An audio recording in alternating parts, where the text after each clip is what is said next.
Hello student, मैं आपका शिक्षक मित्र आपके यूट्यूब चैनल जिसका नाम 10th मैथ एंड साइंस है, मैं आपका हार्दिक स्वागत करता हूं। आज के वीडियो में हम कक्षा 8 की परीक्षा उपयोगी प्रश्नों पर चर्चा करेंगे। इससे पूर्व के वीडियो में भी हम कक्षा 8 के परीक्षा उपयोगी प्रश्नों पर चर्चा कर चुके हैं। यदि वो वीडियो अभी तक आपने नहीं देखे हैं तो चैनल को सब्सक्राइब करके वो वीडियो आप देख सकते हैं। जैसा कि आपको स्क्रीन पर चैनल का नाम दिख रहा है, 10th मैथ एंड साइंस, इस नाम से आप चैनल को सर्च कर सकते हैं। तो चलिए बिना देरी किए शुरू करते हैं हमारे आज के वीडियो पे चर्चा। जैसा कि आपको ऊपर हेडिंग दिख रही है, परीक्षा उपयोगी प्रश्न, ये सभी कक्षा 8 से संबंधित प्रश्न हैं। वस्तुनिष्ठ प्रश्न, पहले हमारे वस्तुनिष्ठ प्रश्न हैं। इन सभी प्रश्नों के जो उत्तर हैं वो क ख ग घ में से आपको एक ऑप्शन चुन करके देना पड़ता है, यानी सही उत्तर जो है उसका क्रमाक्षर जो होता है वो कोष्ठक में लिखना होता है, जो भी सही हो। पहला प्रश्न है, निम्नलिखित में से किसको पीटकर पतली चादरों में परिवर्तित किया जा सकता है। देखिए, जो भी धातु होगी उसी धातु को ही पीट करके पतली चादरों में बदला जा सकता है। जैसे यहाँ पे 4 ऑप्शन है।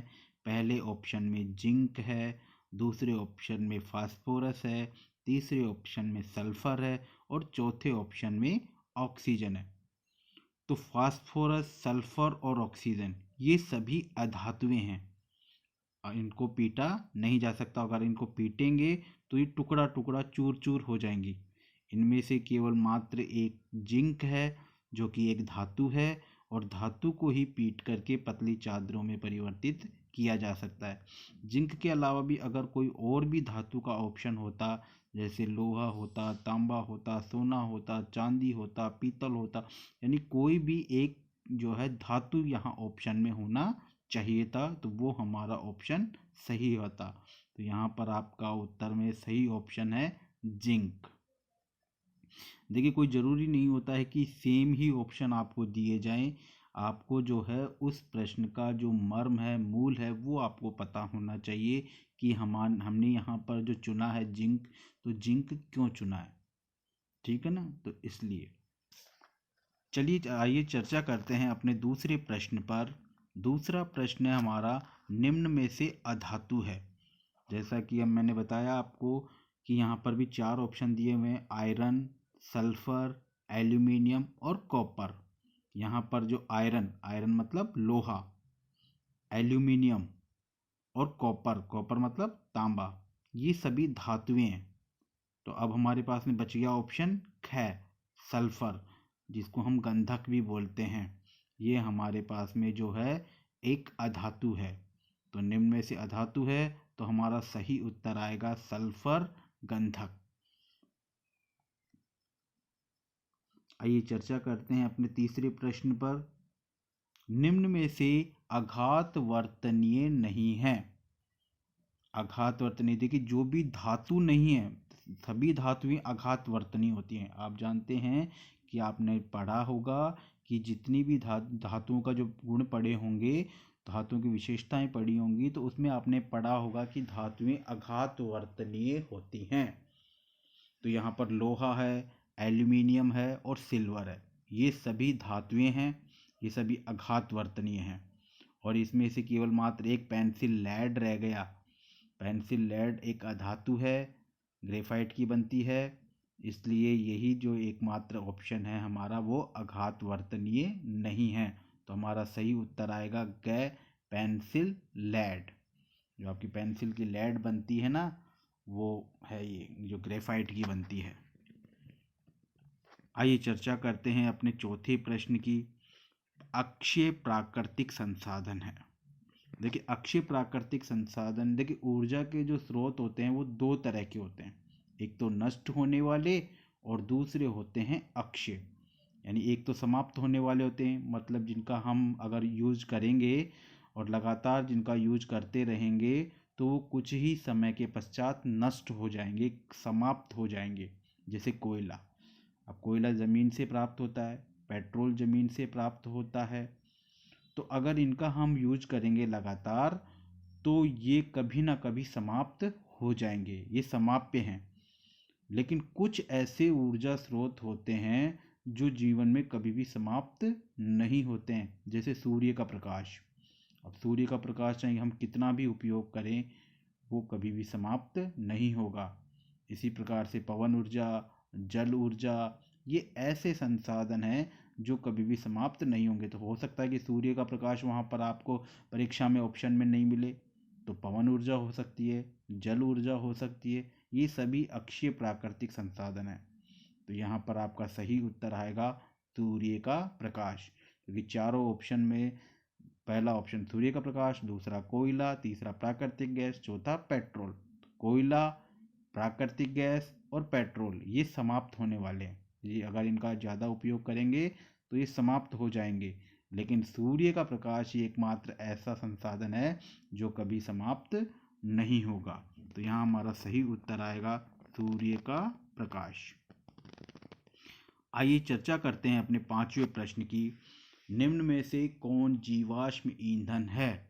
देखिए, जीवाश्म ईंधन वही होते हैं जो कि ज़मीन के नीचे पाए जाते हैं, जैसे कि कोयला, पेट्रोल, प्राकृतिक गैस, ये सभी जो हैं ये ज़मीन के नीचे पाए जाते हैं। तो ये सभी क्या हैं? जीवाश्म ईंधन है, मतलब जीवों के अंश से बने हुए होते हैं। आप जानते हो कोयला जो बनता है ये वनस्पतियों से बनता है, पेड़ों से बनता है। पेड़ पौधे दब जाते हैं, नीचे की जो गर्मी मिलती है, ऊपर का दबाव होता है, उससे जो वनस्पति मतलब पेड़ पौधे होते हैं वो कोयले में बदल जाते हैं। इसी प्रकार से पेट्रोल होते हैं, ये जीव जंतुओं से बनता है। जीव जंतु जब दब जाते हैं नीचे ज़मीन में, धरती की जब उथल पुथल होती है तो ये जो जीव हैं दब जाते हैं, नीचे की बहुत ज़्यादा गर्मी होती है नीचे पृथ्वी में, और ऊपर उनके ऊपर दबाव पड़ता है। तो दाब और उच्च ताप के कारण जो जीव होते हैं वो पेट्रोल में बदल जाते हैं। प्राकृतिक गैस भी ऐसे ही बनती है। तो ये तीनों ही जो है जीवाश्म ईंधन है। तो हमारा सही उत्तर आएगा उपयुक्त सभी। अब यहाँ पर हम कुछ रिक्त स्थानों पर भी चर्चा करेंगे।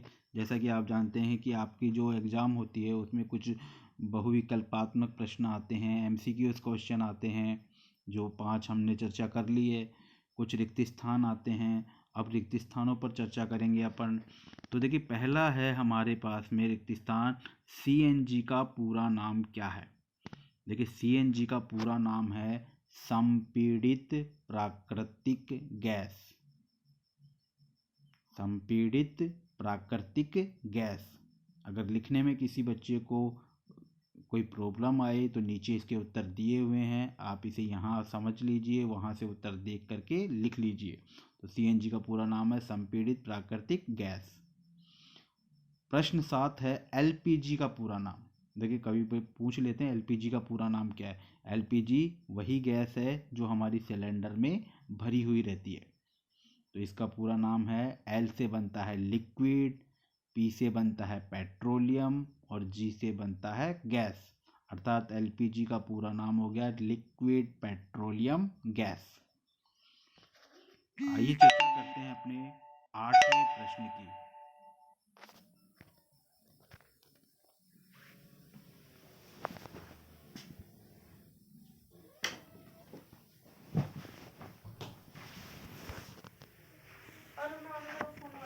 देखेंगे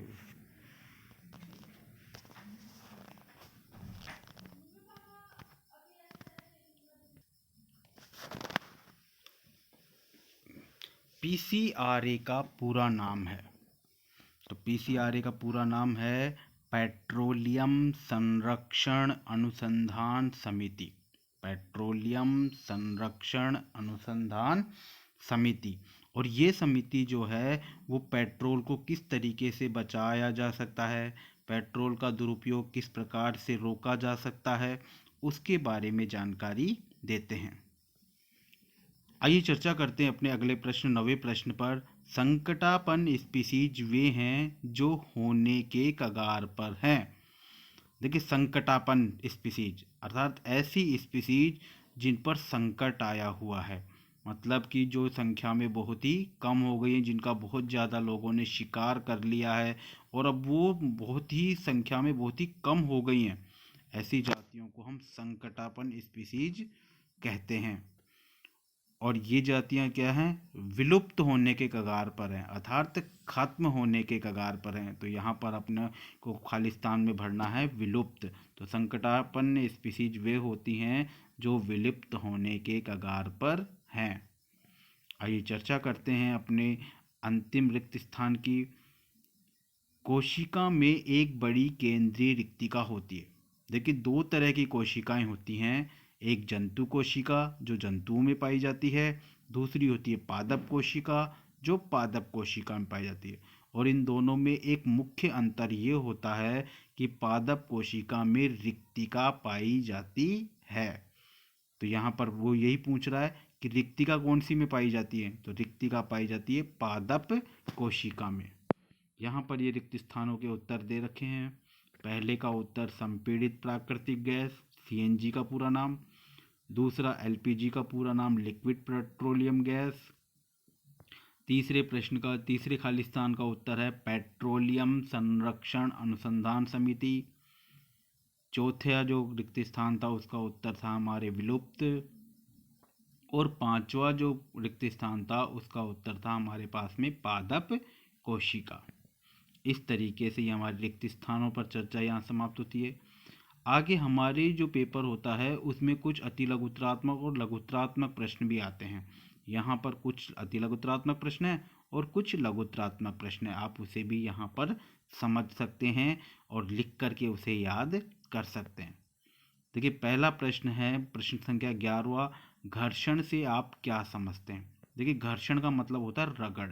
दो सतहों के बीच में जब रगड़ लगती है उसे हम घर्षण कहते हैं। एक समझ लीजिए परिभाषाएं क्या है वो तो नीचे दिख रही है आपको, लेकिन पहले समझ लीजिए कि घर्षण होता क्या है। घर्षण का मतलब होता है दो सतहों के बीच में जो रगड़ लगती है उसे हम घर्षण कहते हैं। जैसे सर्दियाँ होती हैं तो सर्दियों में हम क्या करते हैं, हमारी हथेली को रगड़ते हैं, दोनों हथेलियों को रगड़ते हैं तो उससे ऊष्मा उत्पन्न होती है, रगड़ होती है, उस रगड़ को ही हम घर्षण कहते हैं और घर्षण से ऊष्मा उत्पन्न होती है। ठीक है, तो अब इसकी परिभाषा आपको क्या लिखनी है, संपर्क में रखे दो पृष्ठों, पृष्ठ मतलब दो सतहों के बीच सापेक्ष गति का विरोध करने वाले बल को हम घर्षण बल कहते हैं। देखिए घर्षण बल जो होता है ना वो गति का विरोध करता है। जैसे कोई चीज़ चल रही है, अब अगर उस पर रगड़ लगेगी तो उसकी गति क्या हो जाएगी, कम हो जाएगी। जैसे मान लीजिए हम किसी फुटबॉल को लुढ़का रहे हैं, अगर फुटबॉल पर रगड़ लगेगी तभी तो वो आगे जा कर के लुढ़कते लुढ़कते रुक जाएगी। तो घर्षण जो होता है वो दो पृष्ठों के बीच में लगता है और गति का विरोध करता है। तो आप इस तरीके से इस परिभाषा को याद कर सकते हैं। आइए चर्चा करते हैं अपने 12वें प्रश्न की। कारण बताइए कि साइकिल व कार के टायरों को खुरदरा क्यों बनाया जाता है। देखिए साइकिल और कार जो होते हैं इसके टायर जो होते हैं खुरदरे होते हैं। ऐसी प्रकार से हमारी जो चप्पल होती है, जूते होते हैं, ये भी खुरदरे होते हैं। क्यों होते हैं खुरदरे, खुरदरा बन करने से उसका घर्षण मतलब रगड़ बढ़ जाती है, जिससे टायर की जो सड़क पर जो पकड़ होती है वो मजबूत हो जाती है, अच्छी हो जाती है और वाहन फिसलता नहीं है। इसी प्रकार से यही हमारे चप्पल में होता है, जूते के लिए होता है कि जब वो खुरदरे होते हैं तो उसकी और हमारी जो सड़क होती है उसके बीच में जो पकड़ होती है वो मजबूत हो जाती है और हम जो है फिसलते नहीं हैं। जैसे मान लीजिए किसी की चप्पल ज़्यादा घिस जाती है तो उसको चलने में दिक्कत आती है, वो बार बार गिरता है क्योंकि वहाँ पर घर्षण का मान क्या होता है, कम हो जाता है। अब हम चर्चा करते हैं हम 13वें प्रश्न पर, आवृत्ति का सूत्र क्या होता है। देखिए आवृत्ति का मतलब क्या होता है पहले ये समझिए। आवृत्ति का मतलब होता है जब कोई भी काम जो होता है ना वो बार बार दोहराया जाता है ना उसे हम आवृत्ति कहते हैं। जैसे घड़ी का पेंडुलम होता है, या झूला होता है, तो झूले पे अपन बैठते हैं तो पहले झूला आगे जाता है फिर पीछे जाता है, फिर आगे जाता है फिर पीछे जाता है।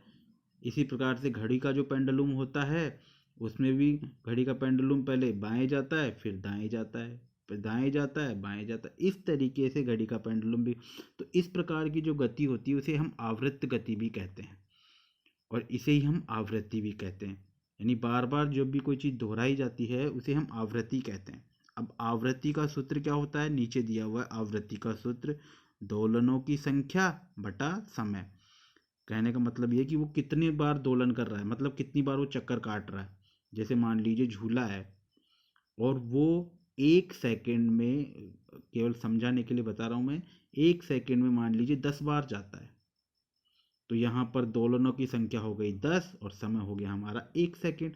तो हमारे यहाँ पर हमें लिखना पड़ेगा 10/1। तो इस तरीके से ये आवृत्ति का सूत्र है। आवृत्त काल क्या होता है, प्रश्न 14 दे रखा है, आवृत्त काल का सूत्र लिखिए। आवृत्त काल का मतलब होता है कि उसको एक चक्कर करने में कितना समय लग रहा है। जैसे झूला है, पीछे से आगे जाता है और फिर आगे से वापस पीछे खुद की जगह पे आता है, तो उसको एक पूरा राउंड करने में कितना समय लगता है, उसे हम बोलते हैं आवृत्त काल। उस समय को बोलते हैं आवृत्त काल। और आवृत्त काल का सूत्र होता है 1/आवृत्ति, मतलब आवृत्ति करने में कितना समय लगा उसे।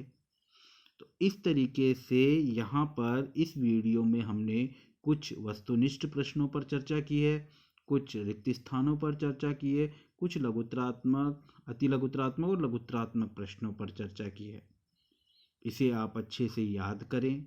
याद करने के पश्चात अपनी नोटबुक में इसे लिखें और लिख करके फिर मिलान करें कि हमने कहाँ गलती करी है, और जहाँ गलती हुई है उस गलती को पुनः, उस गलती को का संशोधन करते हुए, उस गलती में सुधार करते हुए वापस लिखें। इस प्रकार से आप जब बार बार 2 या 3 बार उसको लिख लेंगे तो आपको लिखने का अभ्यास हो जाएगा और आप बिल्कुल सही तरीके से लिखेंगे। चिंतन और मनन करके लिखें, अपने दिमाग का प्रयोग करके लिखें कि हमें क्या लिखना है। आशा करता हूँ कि ये वीडियो आपको पसंद आया होगा। अगर पसंद आया है तो प्लीज़ बच्चों इसे लाइक करें, सब्सक्राइब करें, अपने दोस्तों के साथ में शेयर करें। धन्यवाद।